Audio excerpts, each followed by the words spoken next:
কিরে বন্ধু, তুই এখন হাসপাতালে কে? আর কোষ না রে বান্ধবী, কি পাপ না জানি করছিলাম। সুনাম ফুটাবার যাইয়া বউ নিয়ে রচনা লিখছি, সেই ডানা শুধু মাইক দিয়ে শুধু কইছি রে বান্ধবী। আর কুঠি যাবো, এলাকার বেটি গুলো ভাঙ্গা আয়সা সে যে কি পিটুনিটা দিল রে বান্ধবী। মারি চোদনে 2 দিন ধরে হাঁকবার পারছিনি বান্ধবী, এই জন্য না ডাক্তার দেখাবার আসছি। তা তুই কি এমন রচনা লিখছু, আমাকে একটু শোনা তো। হরে হ, এটি কইয়া আবার আমি পিটন খাই তাই না? তোর তো ধান্দা ভালোই দেখতেছি। আরে পাগলা, আস্তে আস্তে কবু, আমি আর তুই খালি শুনতে পারলি হইল। আচ্ছা তাহলে শোন, রচনার নাম হচ্ছে বউ। বউ একটি আজব প্রাণী, এদের একটি নাক, 2টি কান এবং 2টি সন্দেহ চোখ আছে, যাহা দ্বারা স্বামীর কুকীর্তি ছাড়া এরা কিছুই দেখিতে পায় না। বিশেষ করে এরা স্বামীর মেয়েবাজি খুব ভালো করে দেখতে পারে। বউ এমন একটি প্রাণী যাকে দেখে সিংহের মতো সাহসী স্বামীও গার্লফ্রেন্ডের নাম্বার খালা বলে সেভ করে রাখে। আর এদের বুদ্ধি সবসময় হাঁটুর নিচেই থাকে, কিন্তু এদের বুদ্ধি হাঁটুর নিচে থাকলেও পরিবারে এদের গুরুত্ব অপরিসীম।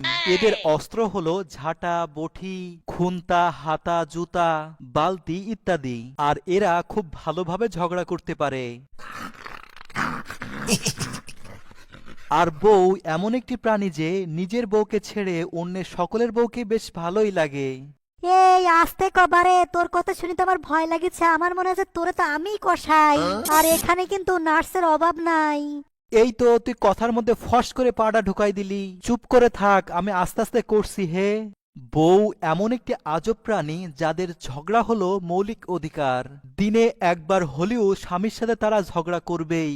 ঝগড়া তাহাদের ডেইলি রুটিন। আর তাদের শেষ অস্ত্র হলো চোখের পানি। আর সর্বশেষে বলবে, আমি দেখেই সংসার করে গেলাম, অন্য কেউ হলে কবেই যে লাথি মেরে চলে যেত। এরা যখন বউ থাকবে তখন বলবে শাশুড়ি খারাপ, আবার এরা যখন শাশুড়ি হবে তখন বলবে বউ খারাপ, অথচ দুটি এক প্রাণী। স্বামীকে ধ্বংস করতে বছরে এদের 2টি শপিং এ যথেষ্ট। আপনার মানিব্যাগ শেষ হয়ে যাবে, কিন্তু ওদের শপিং তাও শেষ হবে না। স্বামীরা ভুল করেও এদের কাছ থেকে টাকা ধার নেয় না, কারণ বছরে 4বার টাকা পরিশোধ করার পরেও বছর শেষে বলে এখনো আমি 4000 টাকাই পাই। আপনি যেদিন এই বউ নামের প্রাণীটিকে ঘরে আনবেন সেদিন থেকে আপনি মনে করবেন আপনার স্বাধীনতা চাঙ্গে উঠল।